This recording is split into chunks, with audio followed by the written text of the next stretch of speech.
Checking the conditions, guys. This does not appear to be a good day to be out there go diving. Thinking instead we head to the tent. Maybe we'll go over some seasickness tips and save it for another day. Let's get back to the tent. Hey guys, if you want to continue the journey with me, Mark Thompson Kowinski, click the subscribe button. On one of these days, we'll get a chance to dive together. Today's just not the day though. All right, as you guys could see, today's not a good dive day. Let's get into some quick tips for avoiding seasickness. Let's start with what you just witnessed. Tip number 1, before you go out, assess the conditions.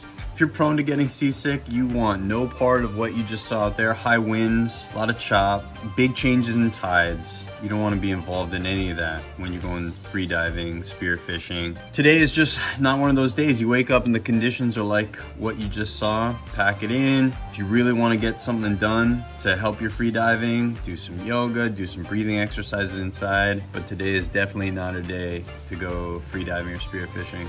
Tip number 2. Pre-medicating. Make sure you take those seasickness medications before you head out. You're on the boat, already feeling seasick, you're already in the water, already feeling seasick, it's too late for you. The packaging says at least 1 hour before. I take mine the night before. So right before I go to bed, I'll take my seasickness medication, and then first thing when I get up, I do another dose. So I'm making sure that I don't get seasick. And I take it every 4 hours as needed. Talk to your doctor for using any of this information.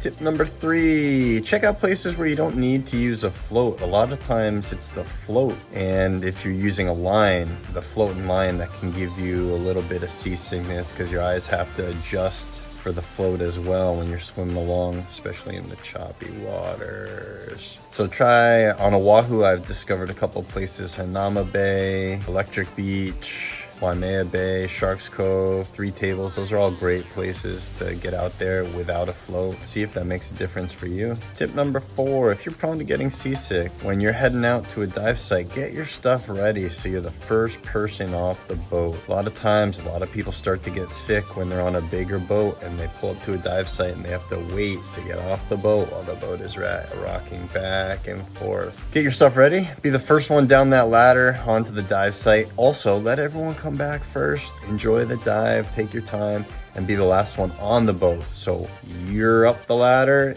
they pull up the mooring, they're good to go. That way you reduce your risk for getting seasick.